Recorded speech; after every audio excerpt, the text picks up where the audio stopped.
Hi friends, market അപ്ഡേറ്റ്സിൻ്റെ ഒരു പുതിയ വീഡിയോയിലേക്ക് എല്ലാവർക്കും സ്വാഗതം. ഇന്ന് നല്ലൊരു സെല്ലിംഗ് പ്രഷറായിരുന്നു നിഫ്റ്റിയിൽ കണ്ടിട്ടുണ്ടായിരുന്നത്.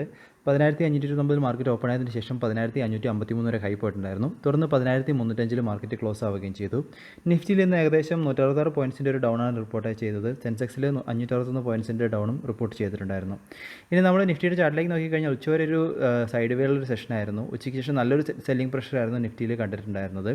നമ്മൾ ഡെയിലി ചാർട്ടിലേക്ക് വരുമ്പോൾ നല്ലൊരു ബിയറിഷ് ക്യാൻഡിലാണ് ഇന്ന് പ്ലോട്ട് ആയിരിക്കുന്നത്. ഏകദേശം ഒരു ബിയറിഷ് എൻഗൾഫിംഗ് പാറ്റേണിൻ്റെ ഒരു ഫോർമേഷനാണ് ഇന്ന് കാണുന്നത്.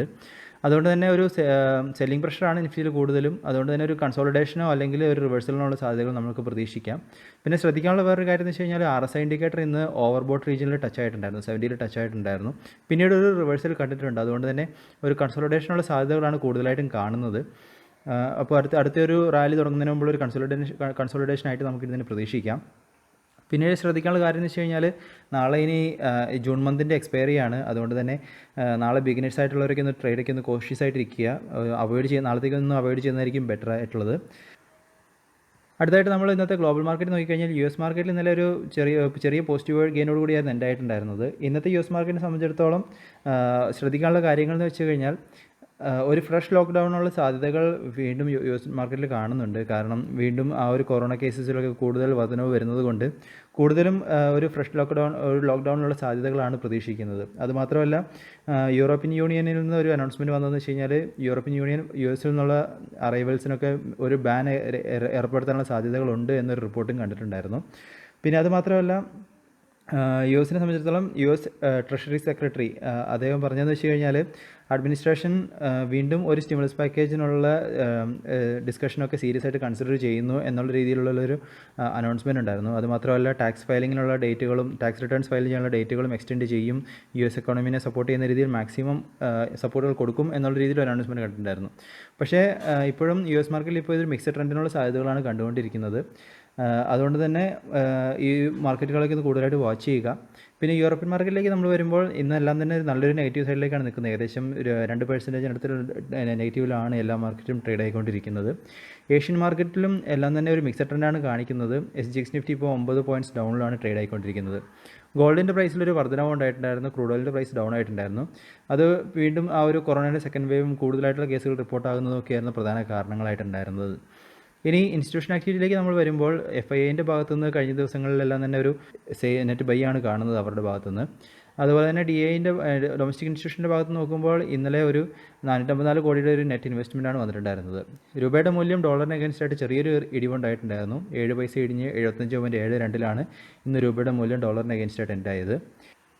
ഇനി അടുത്തതായിട്ട് നല്ല ഹൈ വോളിയത്തിലുള്ള സ്റ്റോക്കുകൾ നോക്കിക്കഴിഞ്ഞാൽ ലാർജ് ക്യാപ്പിൽ Page Industries, Kansai Nerolac, Adani transmission, IDBI, Berger Paints, Asian Paints, ITC, Hero MotoCorp, Asian Motors, ഇങ്ങനെ കുറേ ഗെയിൽ, ഇതേപോലത്തെ കുറേ കമ്പനികൾ നല്ല ഹൈ വോളിയത്തിലുള്ള സ്റ്റോക്കുകളായിട്ട് കാണിക്കുന്നുണ്ട്. അപ്പോൾ നാളത്തെ മാർക്കറ്റ് കണ്ടീഷനൊന്നും അനുസരിച്ച് ഈ സ്റ്റോക്കുകളൊന്ന് വാച്ച് ചെയ്യുക. അപ്പോൾ ട്രേഡിങ്ങിനുള്ള ഓപ്പർച്യൂണിറ്റി നിങ്ങൾക്ക് കാണുവാണെങ്കിൽ തീർച്ചയായിട്ടും ഈ ഒരു സ്റ്റോക്കുകൾ കൺസിഡർ ചെയ്യാവുന്നതാണ്. ഇനി ഇന്നത്തെ പ്രധാനപ്പെട്ട അപ്ഡേറ്റുകളിലേക്ക് നമ്മൾ വരുമ്പോൾ സെബിയുടെ ഭാഗത്തു നിന്നുള്ളൊരു അനൗൺസ്മെൻറ്റ് വന്നതെന്ന് വെച്ച് കഴിഞ്ഞാൽ Q4 റിസൾട്ട്സൊക്കെ അനൗൺസ് ചെയ്യാനുള്ള ഡേറ്റ് വീണ്ടും എക്സ്റ്റെൻഡ് ചെയ്തതായിട്ടൊരു ന്യൂസ് വന്നിട്ടുണ്ടായിരുന്നു. അത് ഇതിനു മുമ്പ് ജൂൺ 30 വരെയായിരുന്നു സെബി എക്സ്റ്റെൻഡ് ചെയ്തത്.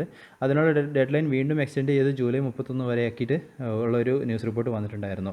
അത് പ്രധാന കാരണം എന്ന് വെച്ച് കഴിഞ്ഞാൽ ഈ ഒരു കൊറോണയുടെ ഇമ്പാക്റ്റുകളെല്ലാം തന്നെയായിരുന്നു. അപ്പോൾ അതുകൊണ്ട് വീണ്ടും ഈ ഒരു മാസത്തെ എക്സ്റ്റൻഷൻ കൂടി Q4 റിസൾട്ട്സ് പബ്ലിഷ് ചെയ്യാനുള്ളതായിട്ട് കമ്പനികൾക്ക് കൊടുത്തിട്ടുണ്ട്. ഇനി പ്രധാനപ്പെട്ട സ്റ്റോക്ക് അപ്ഡേറ്റുകളിലേക്ക് നമ്മൾ വരുമ്പോൾ എംബസി ഓഫീസ് പാർക്കിനെ സംബന്ധിച്ചിടത്തോളം ബ്ലാക്ക് സ്റ്റോൺ സ്പോൺസർ ഗ്രൂപ്പ് അവർ ഏകദേശം ആ ഒരു കമ്പനിയുടെ 7.2% സ്റ്റേക്ക് അവർ സെൽ ചെയ്യാൻ പോകുന്നതായിട്ടൊരു ന്യൂസ് അപ്ഡേറ്റ് വന്നിട്ടുണ്ടായിരുന്നു. അടുത്തായിട്ട് ബൽറാംപൂർ ചീനിയെ സംബന്ധിച്ചിടത്തോളം ബോർഡ് ഏകദേശം 4.55% ഷെയർസ് ബൈബാക്ക് ചെയ്യുന്നതിനായിട്ടുള്ളൊരു പ്രൊപ്പോസൽ അപ്രൂവൽ കൊടുത്തതായിട്ട് ന്യൂസ് അപ്ഡേറ്റ് വന്നിട്ടുണ്ടായിരുന്നു. അപ്പോൾ ഈ ഒരു കമ്പനിയെ സംബന്ധിച്ചിടത്തോളം തീർച്ചയായിട്ടും ഒരു പോസിറ്റീവ് ന്യൂസാണ്. അടുത്തായിട്ട് മെട്രോപോളിസ് ഹെൽത്ത് കെയറിൽ പ്രൊമോട്ടർ ഗ്രൂപ്പ് ഏകദേശം 23.4 ലാക്ക് ഷെയർസ് സെക്കൻഡറി പ്ലേസ്മെൻറ്റ് വഴിയായിട്ട് സെൽ ചെയ്യാൻ പോകുന്നതായിട്ട് ന്യൂസ് അപ്ഡേറ്റ് വന്നിട്ടുണ്ടായിരുന്നു. അപ്പോൾ പ്രൊമോട്ടർ ഗ്രൂപ്പ് ആയതുകൊണ്ട് തന്നെ ഇതൊരു നെഗറ്റീവ് ന്യൂസാണ് ഈ ഒരു കമ്പനിക്ക്.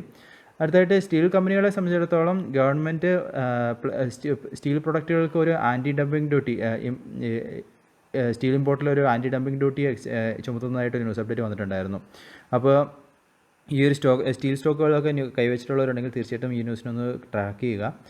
അടുത്തതായിട്ട് സ്റ്റീൽ സ്ട്രിപ്സ് വീൽസ്, നമ്മൾ കുറച്ച് ദിവസങ്ങളായിട്ട് ഈ ഒരു കമ്പനിയുടെ ന്യൂസ് അപ്ഡേറ്റുകൾ കാണുന്നുണ്ടായിരുന്നു. അവർ വീണ്ടും ഒരു ഓർഡർ പിടിച്ചതായിട്ട് ന്യൂസ് അപ്ഡേറ്റ് വന്നിട്ടുണ്ടായിരുന്നു. ഏകദേശം $1,70,000 ഒരു ഓർഡർ അവർക്ക് US നിന്നും അതുപോലെ തന്നെ യൂറോപ്യൻ യൂണിയനിൽ നിന്ന് കിട്ടിയതായിട്ട് ഒരു ന്യൂസ് അപ്ഡേറ്റ് ഉണ്ടായിരുന്നു. അത് ഏകദേശം 20,000 വീൽസിൻ്റെ ഒരു ഓർഡറാണ് എന്നുള്ള രീതിയിലാണ് അവർ അപ്ഡേറ്റ് കൊടുത്തത്. അതുമാത്രമല്ല, ഇങ്ങനത്തെ ഒരു കുറേ ഓർഡേഴ്സൊക്കെ കിട്ടിയതുകൊണ്ട് തന്നെ അവരുടെ പ്രൊഡക്ഷൻസൊക്കെ വീണ്ടും റാമ്പപ്പ് ചെയ്യുന്നു എന്ന രീതിയിൽ ഒരു അപ്ഡേറ്റ് വന്നിട്ടുണ്ടായിരുന്നു. അപ്പം ഈ ഒരു സ്റ്റോക്ക് ഒന്ന് നിങ്ങൾ കണ്ടിന്യൂസ് ആയിട്ട് ട്രാക്ക് ചെയ്യുക. ഇപ്പോൾ കുറേ ദിവസങ്ങളായിട്ട് ഈ ഒരു സ്റ്റോക്ക് നല്ലൊരു അപ്പ് ട്രെൻഡിലാണ് ഇപ്പോൾ നിൽക്കുന്നത്. അടുത്തതായിട്ട് ഏണിങ്സ് റിലീസ് വന്ന കമ്പനികൾ നോക്കുമ്പോൾ ഏഷ്യൻ പെയിൻറ്റ്സിൻ്റെ ഏണിങ്സ് റിലീസ് ആയിരുന്നു ഇന്ന്. അതിൽ റവന്യൂവിൽ ഏകദേശം 7% ഡിക്ലൈനും അതുപോലെ തന്നെ നെറ്റ് പ്രോഫിറ്റിൽ 2.1% ഡിക്ലൈനുമാണ് അവർ റിപ്പോർട്ട് ചെയ്തിട്ടുണ്ടായിരുന്നത്. അതുമാത്രമല്ല, വേറൊരു നല്ല ഈ ഒരു ഏഷ്യൻ പെയിൻറ്റ്സിനെ സംബന്ധിച്ചുള്ളൊരു ഗുഡ് ന്യൂസ് എന്ന് വെച്ച് കഴിഞ്ഞാൽ, ഈ ഒരു ഫിനാൻഷ്യൽ ഇയർ 2021 Q1 ഡിമാൻഡിൽ നല്ലൊരു റിക്കവറി കാണുന്നുണ്ട് എന്നുള്ളൊരു ന്യൂസ് അപ്ഡേറ്റ് അവർ കൊടുത്തിട്ടുണ്ടായിരുന്നു. അപ്പോൾ തീർച്ചയായിട്ടും ഈ ഒരു ന്യൂസിൽ ഈ ഒരു സ്റ്റോക്കിൽ നിന്ന് ട്രാക്ക് ചെയ്യുക. അപ്പോൾ വീണ്ടും ലോക്ക്ഡൗൺ റിലാക്സേഷനൊക്കെ കൊണ്ടുവന്നതുകൊണ്ട് തന്നെ വീണ്ടും ഡിമാൻഡിലൊക്കെ കൂടുതൽ റിക്കവറി വരുന്നു. അപ്പോൾ തീർച്ചയായിട്ടും ഈ ഒരു സ്റ്റോക്ക് നല്ലൊരു റിട്ടേൺസ് തരാനുള്ള സാധ്യതകളുണ്ട്.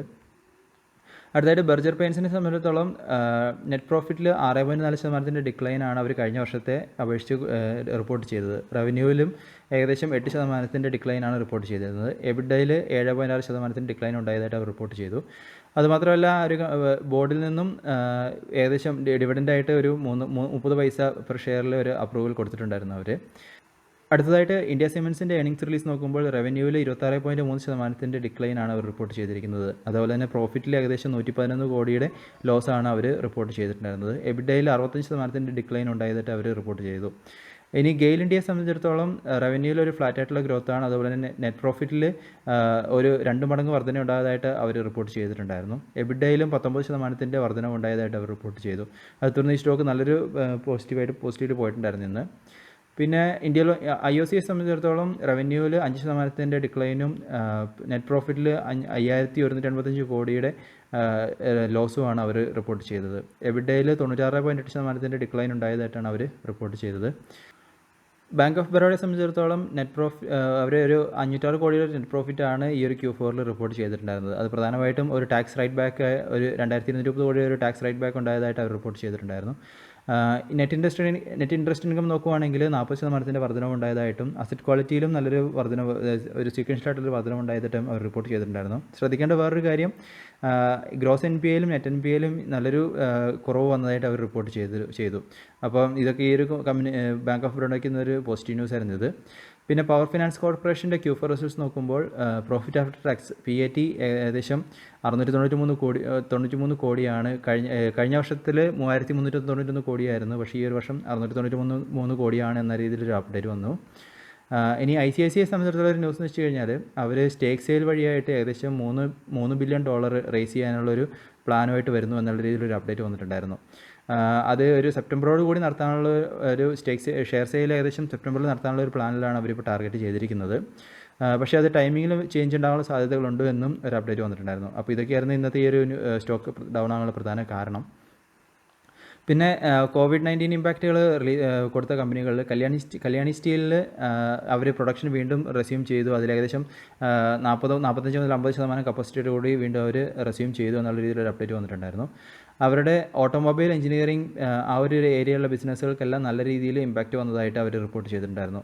അതുമാത്രമല്ല, ഫിനാൻഷ്യൽ ഇയർ 2021 Q1 നല്ലൊരു ഇമ്പാക്റ്റ് വരും റിസൾട്ട്സിൽ എന്നുള്ള രീതിയിലാണ് അവർ അപ്ഡേറ്റ് ചെയ്തത്. അതുപോലെ മാത്രമല്ല, പ്രധാന ഗുഡ് ന്യൂസ് എന്ന് വെച്ച് കഴിഞ്ഞാൽ സപ്ലൈ ചെയിൻ എല്ലാം കോവിഡിന് മുമ്പുള്ള അതേ സിറ്റുവേഷനിലേക്ക് വീണ്ടും എത്തി എന്നുള്ള രീതിയിലും അവർ അപ്ഡേറ്റ് കൊടുത്തിട്ടുണ്ടായിരുന്നു. പിന്നെ ടാറ്റ പവറിനെ സംബന്ധിച്ചിടത്തോളം അവർ പവർ സെക്ടറിൽ നല്ലൊരു ഡിമാൻഡ് ഡൗൺ ആയതായിട്ട് അവർ റിപ്പോർട്ട് ചെയ്തിട്ടുണ്ടായിരുന്നു. ഡിസ്ട്രിബ്യൂഷൻ ബിസിനസ്സിലും 30% ഡിമാൻഡ് ഡൗൺ ഉണ്ടായതായിട്ടാണ് അവർ റിപ്പോർട്ട് ചെയ്തത്. ഈ ഒരു റെസ്ട്രിക്ഷൻസൊക്കെ റിലാക്സേഷൻ കൊണ്ടുവരുന്നതോടുകൂടി ഈ ഒരു ഡിമാൻഡിലുള്ള തിരിച്ചുവരവെല്ലാം ഉണ്ടാവും എന്ന രീതിയിലാണ് അവർ പറഞ്ഞിരിക്കുന്നത്. വേറൊരു ഗുഡ് ന്യൂസ് എന്ന് വെച്ച് കഴിഞ്ഞാൽ, ഫിനാൻഷ്യൽസിൽ ഇമ്പാക്റ്റുകൾ വളരെ കുറവേ ഉണ്ടാവൂ എന്നുള്ള രീതിയിലാണ് അവർ അപ്ഡേറ്റ് ചെയ്തിരിക്കുന്നത്. പിന്നെ ONGCയെ സംബന്ധിച്ചിടത്തോളം അവരുടെ 2 ഓയിൽ പ്ലാന്റുകളിൽ ഓയിൽ റിഗിൽ സ്റ്റാഫ് അവർ ക്ലോസ് ചെയ്തതായിട്ട് റിപ്പോർട്ട് ചെയ്തിട്ടുണ്ടായിരുന്നു. കാരണം അവിടുത്തെ ഒരു സ്റ്റാഫ് മെമ്പറിന് കൊറോണ പോസിറ്റീവായിട്ട് റിപ്പോർട്ട് ചെയ്തു. അതേ തുടർന്ന് അവരുടെ 2 ഓയിൽ റിഗുകൾ ക്ലോസ് ചെയ്തു എന്നുള്ള രീതിയിലാണ് പറഞ്ഞിരിക്കുന്നത്. ബാക്കിയുള്ള 34 ഓയിൽ റിഗ്സും അത് ഓപ്പറേറ്റ് ചെയ്യും എന്നുള്ള രീതിയിലാണ് അവർ അപ്ഡേറ്റ് ചെയ്തത്. ഇനി ലാർജ് ട്രേഡ് നടന്ന കമ്പനികളിൽ MRPLൽ 15.12 ലക്ഷത്തിൻ്റെ ഷെയർസും, SBIയിൽ 17.45 ലക്ഷത്തിൻ്റെ ഷെയർസും, കോൾ ഇന്ത്യയിൽ 10 ലക്ഷത്തിൻ്റെ ഷെയർസും ഒരു ലാർജ് ട്രേഡ് നടന്നതായിട്ട് അവർ റിപ്പോർട്ട് ചെയ്തിട്ടുണ്ടായിരുന്നു. പിന്നെ നമ്മൾ ഇപ്പോൾ പ്രധാനമായിട്ടും നോക്കുമ്പോൾ വീണ്ടും ഇന്ത്യയിലും കൊറോണ കേസസൊക്കെ നല്ല രീതിയിൽ വർദ്ധിച്ചു വന്നുകൊണ്ടിരിക്കുകയാണ്. ദിവസവും റിപ്പോർട്ട് ചെയ്യുന്ന കേസുകളുടെ എണ്ണത്തിലും വർധനവ് ഉണ്ടായിക്കൊണ്ടിരിക്കുന്നു. 14,000-ന് മുകളിലുള്ള കേസുകളാണ് ഇപ്പോൾ റിപ്പോർട്ടായിക്കൊണ്ടിരിക്കുന്നത്. ഇപ്പോൾ ടോട്ടൽ കൊറോണ കേസസ് ഏകദേശം 4.5 ലക്ഷത്തിന് മുകളിലാണ് നിൽക്കുന്നത്. അതുമാത്രമല്ല, ഇന്ത്യയിൽ മാത്രമല്ല, US-ലേക്ക് നോക്കുകയാണെങ്കിലും വീണ്ടും ഒരു എക്കോണമി റീഓപ്പണൊക്കെ ചെയ്തതോടുകൂടി വീണ്ടും കൊറോണയുടെ വ്യാപനം വീണ്ടും നല്ല രീതിയിൽ വന്നുകൊണ്ടിരിക്കുകയാണ്. അപ്പോൾ അതുകൊണ്ട് തന്നെ ഇങ്ങനത്തെ സാഹചര്യങ്ങളൊക്കെ നിൽക്കുന്നതുകൊണ്ട് ലോക്ക്ഡൗണിലുള്ള സാധ്യതകൾ വീണ്ടും കൂടുതലായിട്ട് കാണുന്നുണ്ട്. പക്ഷേ അത് എങ്ങനെയായിരിക്കും എന്നുള്ള രീതിയിൽ നമുക്ക് ഇനി ഒരു ഐഡിയ ഇല്ല. പിന്നെ ഇപ്പോൾ ഇന്ത്യൻ മാർക്കറ്റ് നോക്കുകയാണെങ്കിലും നല്ലൊരു ഹൈയിലാണ് നിൽക്കുന്നത്. ഏകദേശം 10,500 മുകളിൽ വരെ മാർക്കറ്റ് പോയിട്ടുണ്ടായിരുന്നു. അപ്പോൾ വീണ്ടും ഒരു കൺസോളിഡേഷനോ അല്ലെങ്കിൽ ഒരു ഡൗണിനുള്ള സാധ്യതകൾ നമുക്ക് പ്രതീക്ഷിക്കാം. അതുകൊണ്ട് തന്നെ ഒന്ന് കോഷ്യസ് ആയിട്ടിരിക്കുക മാർക്കറ്റിനെ സംബന്ധിച്ചിടത്തോളം. ന്യൂസുകളെയും ഒക്കെ ഒന്ന് കണ്ടിന്യൂസ് ആയിട്ട് ട്രാക്ക് ചെയ്യുക. അപ്പം ജസ്റ്റ് ഒരു കോഷ്യസ് ആയിരിക്കുക എന്ന് മാത്രമേ ഈ സമയത്ത് നമുക്ക് പ്രതീക്ഷിക്കാനുള്ളൂ. അപ്പോൾ നമുക്ക് മാർക്കറ്റ് വീണ്ടും ഈ ഒരു കൺസോളിഡേഷൻ നടന്നതിന് ശേഷം മുകളിലേക്ക് പോവുകയാണെങ്കിൽ നമുക്ക് ഒരു നല്ലൊരു റാലി വീണ്ടും പ്രതീക്ഷിക്കാം.